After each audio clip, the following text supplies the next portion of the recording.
नमस्कार, आदाब। मैं आजम खान आपको दिखाऊंगा आपके शहर की ताजा तरीन खबरें। रामपुर के थाना मिलक क्षेत्र के लाड़पुर गांव से एक बड़ी खबर आ रही है, जहां 22 वर्षीय ट्रक ड्राइवर का शव पेड़ से लटका मिला। पुलिस ने शव का पंचनामा कर जिला अस्पताल पोस्टमार्टम के लिए भेज दिया है। इस खबर पर ज्यादा जानकारी के लिए रामपुर से एडिशनल एसपी अशोक कुमार वर्मा हमारे साथ जुड़ चुके हैं। सर, आपसे जानना चाहते हैं कि ट्रक ड्राइवर सोमपाल का शव जो पेड़ से लटका मिला है, आपको प्रथम दृष्टि क्या लगता है, हत्या या आत्महत्या? शरीर जो उतारा गया है शव, उसमें कोई शरीर में कोई चोट तो नहीं दिखी, लेकिन इसके बावजूद हम लोगों ने उसको पीएम के लिए भेजा है और इनके परिवार के लोगों ने जो तहरीर दी थी उसके आधार पे लूट और हत्या का मुकदमा भी लिखा गया है। तो अगली कार्रवाई जब पीएम हो जाएगा और जो रिपोर्ट आएगी उसके अनुसार होगी। कल ये बताते हैं रात में कन्नौज से वापस आ रहा था और ये अपने घर वालों के संपर्क में था फोन के माध्यम से, और 8:30 बजे रात में इसने अपनी लोकेशन बरेली दी थी। उसके बाद घर वालों से इसकी बात नहीं हुई और सुबह ये मफलर से अपने लटका हुआ था एक शहतूत के पेड़ पे। तो इस संबंध में अभियोग पंजीकृत हो गया है और पुलिस विवेचना कर रही है। तो सर, इसमें अज्ञात में हुआ है, नामजद किसी के हुआ मुकदमा दर्ज? नहीं, अज्ञात में है ये। अच्छा सर, ये उनके सोमपाल के पिता जो मुन्ना लाल है, उनका ये कहना है कि जो शव लटका हुआ था उसके पैर जमीन पर टिके थे, तो इससे क्या व्यतीत होता है, मतलब कि उसकी हत्या कर बाद में शव लटकाया है? नहीं, अभी तक ऐसा नहीं लग रहा है। शव तो इन लोगों ने घर वालों ने उतार दिया था, इसलिए उस संबंध में मतलब कोई पुलिस ने देखा नहीं है, लेकिन बताते हैं कि शव के मतलब शरीर में। ये थे रामपुर के एडिशनल एसपी अशोक कुमार वर्मा, जो हमारे साथ फोन लाइन पर जुड़े थे। अशोक कुमार वर्मा जी, तमाम जानकारी के लिए आपका बहुत बहुत धन्यवाद।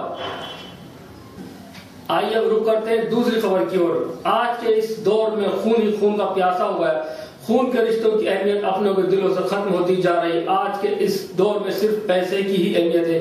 ये पैसा ऐसी चीज है कि आज तक ना ये किसी का हुआ है ना ही किसी का होगा। जी हाँ, आज कुछ ऐसा ही वाकया टांडा में देखने को मिला, जहाँ एक 3 सगे भाइयों ने 18 बीघा जमीन के खातिर अपनी सगी भाभी को उतारा मौत के घाट। पेश है ये खास रिपोर्ट। जिला रामपुर के थाना टांडा में पिछले दिनों पूरी तरह जली हुई लाश की पुलिस ने शिनाख्त कर उसके कातिलों का पता लगा लिया है। विधवा महिला को उसके 3 जेठ अन्य लोगों ने 18 बीघा जमीन के हकदार न बन जाए इसलिए जलाकर मरवा दिया। पुलिस ने मामले का पटाक्षेप करते हुए 3 जेठ एक अन्य आरोपी को गिरफ्तार किया है। पिछले कुछ दिनों पूर्व जिला रामपुर की तहसील टांडा के ग्राम परशुपुरा के जंगल में एक जली हुई लाश मिली थी। पुलिस ने लाश की शिनाख्त करते हुए मामले का खुलासा करते हुए जिससे मृतक के 3 जेठ एक अन्य आरोपी को हिरासत में लिया। पुलिस थ्योरी के मुताबिक महिला के पति की मौत के बाद उसके 3 जेठ ने 18 बीघा जमीन उसमें खड़े पेड़ों को हथियाने के लिए हेर फिरौती देकर महिला को मरवा दिया। मालूम हो कि 21 फरवरी 2015 को क्षेत्र के बहला नदी किनारे जली अवस्था में एक लाश मिली थी। लाश इस हद तक जली हुई थी कि यह भी पहचानना मुश्किल था कि महिला की या पुरुष की। पुलिस छानबीन में महिला की शिनाख्त विमलेश पुत्र काजल पति बब्बू निवासी ग्राम फैजुल्ला नगर थाना टांडा रामपुर के रूप में हुई। काजल के पति की मृत्यु के बाद उसके हिस्से की करीब 18 बीघा जमीन के वारिस थी। साथ ही काजल के जेठ चित्रपाल के पास काजल के 2 बच्चे भी उसके कब्जे में थे। जमीन पर लाखों रुपए की कीमत के यूकलिप्टस के पेड़ खड़े थे, जिससे काजल बेचना चाहती थी। चूंकि काजल अपने ससुराल पक्ष से खेती की 18 बीघा जमीन व अपने बच्चों को स्वयं के कब्जे में लेने व पेड़ों को बेचने की कोशिश कर रही थी। बात से खफा होकर काजल के जेठ चित्रपाल, अमरपाल व महेश ने करीब 1 माह पूर्व हफीज व उसके एक अन्य साथी को 1,30,30,000 रुपए की सुपारी हत्या करने के लिए तय की। तय वक्त के 80,000 रुपए पेशगी के तौर पर हफीज व उसके साथी को दिए थे एवं शेष 50,000 की रकम काम होने के बाद तय थी। हफीज व उसके साथी ने अपनी योजना के रहमत पुत्र अशफाक निवासी अल्लाहपुर थाना टांडा को भी शामिल कर लिया था। ये योजना के मुताबिक चित्रपाल व उसके भाइयों ने अपने एक रिश्तेदार मुनिंदर, जो काजल का भी विश्वास पात्र था, उससे काजल को यूकलिप्टस के पेड़ बेचने के लिए ठेकेदार से सौदा करने की बात के टांडा बुला लिया। उसने 50,000 रुपए को बयानी के तौर पर दिलवाने की बात के अपनी मोटरसाइकिल पर बैठाकर चुने गए स्थान दरोगा जी की मिलक स्थित कब्रिस्तान के बराबर में ईख के खेत के किनारे ले जाकर मोटरसाइकिल रोक दी एवं पहले से घात लगाए बैठे अन्य आरोपी ने काजल को ईख के खेत पर ले जाकर गला घोटकर हत्या कर दी। हत्या करने के बाद आरोपी ने 10 लीटर डीजल से शव को अच्छी तरह जला दिया था। पुलिस की यदि माने तो आरोपी ने अपना गुनाह कबूल किया है और उनके खिलाफ कार्रवाई कर जेल भेज दिया है। और हमें मरवाने के टाइम तो तुमने पुलिस में कंप्लेंट की होती, पुलिस का प्रोटेक्शन लिया होता? प्रोटेक्शन साहब 1 साल हो गया इस दिक्कत को उठाते हुए।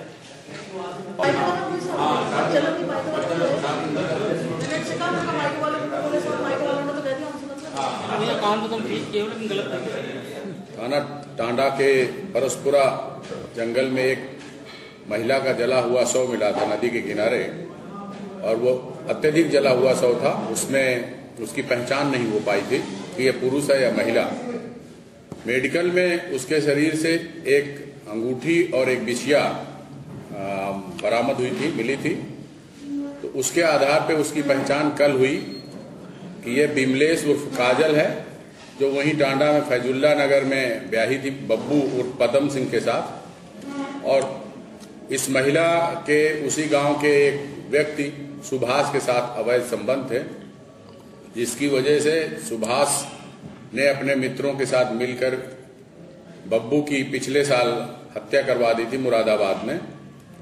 और उस मामले में बिमलेश को भी नामजद किया गया था बब्बू के परिवार वालों के द्वारा, लेकिन विवेचना में इसको सही नहीं पाया गया था बिमलेश को, और ये उससे विवेचना से गलत पाई गई थी और इसको निकाल दिया गया था।